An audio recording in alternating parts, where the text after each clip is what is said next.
ये बुलडोजर संस्कृति से एक दिन बुलडोजर न जाने कहाँ पहुँच जाएगा। नहीं, ऐसा तो नहीं सरकार की तरफ मुड़ जाए ये बुलडोजर, क्योंकि कुछ न कुछ कानून तो मानोगे।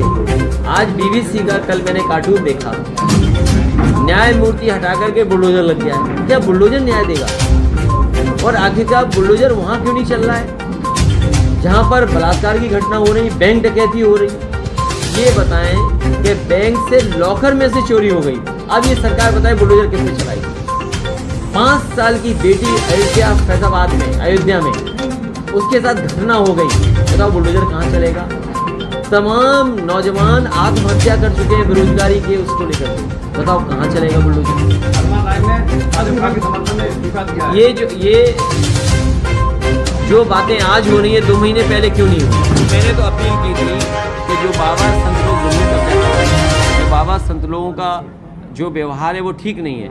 लखनऊ में एक संत है जिन्होंने सलोमी की, उन्हें जेल जाना पड़ा, सीतापुर के उन्हें जेल जाना पड़ा। तो इस तरह बहुत सारे ऐसे हैं जिन पर सरकार को नज़र रखनी चाहिए और उनके खिलाफ कड़ी कार्रवाई करनी चाहिए।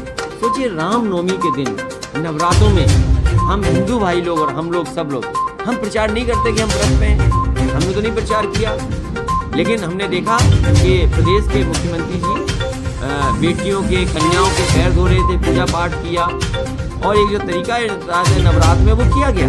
और बताओ साधु संत क्या कह रहे थे बेटियों के लिए? क्या मुसलमान भाइयों की बेटी के बेटी नहीं है, बहन नहीं है? लेकिन कम से कम अब जेल गया है, उस साधु की जानकारी होनी चाहिए कि वो साधु कहाँ से घूम करके आकर के आया है।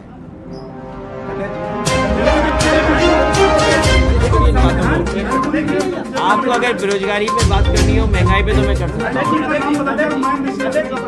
चाहते भी यही है, ये अच्छी बात है, टूरिज्म बढ़ेगा यहाँ, क्योंकि अभी नए टूरिज्म मंत्री बने। मुझे लगता है कि आगरा के बाद, मथुरा वृंदावन के बाद, काशी के बाद सबसे ज्यादा टूरिस्ट आने वाले मंत्री।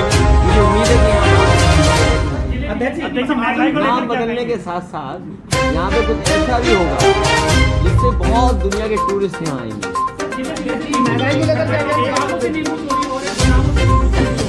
ये सरकार जो है, मैंने पहले भी कहा कि जैसे ही चुनाव खत्म होगा महंगाई बढ़ेगी। 80 पैसे 40 पैसे बढ़ा करके डीजल पेट्रोल कहाँ पहुँच गया, खाद बीएटी कहाँ पहुँच गया, और घर बनाना बहुत महंगा हो गया। स्टील कहाँ पहुँच गया, जितने भी सामान है घर बनाने का वो कितना महंगा हो गया। नौकरी रोजगार नहीं, कोई उद्योग कारखाने नहीं लगे, और अब तो उत्तर प्रदेश में यह हालत पैदा हो गई है कि लोग नींबू चोरी करने के लिए निकल पड़े हैं। कैसा प्रदेश है? कम से कम सरकार को ये कदम उठाने चाहिए कि लोगों की नींबू चोरी ना हो, कम से कम महंगाई कम हो।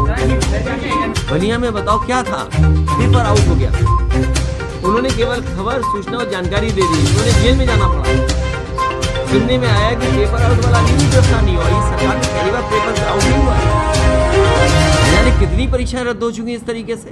ये सरकार नौजवानों के भविष्य को खिलवाड़ कर रही है। और मैं नौजवानों से कहना चाहता हूँ, ये सरकार नौकरी और रोजगार देने वाली नहीं है।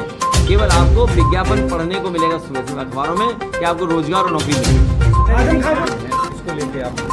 इसीलिए मैंने कहा समाजवादियों को जनता ने संघर्ष का जनादेश दिया है, लोकतंत्र के मूल्यों को बचाने के लिए, संविधान को बचाने के लिए जो भी रास्ता अपनाना पड़ेगा, समाजवादी लोग संघर्ष का रास्ता। आपने चुनाव की समीक्षा की होगी, अध्यक्ष चुनाव की समीक्षा की होगी, आप इसकी चिंता मत करिए, समाजवादी लोग तय करेंगे।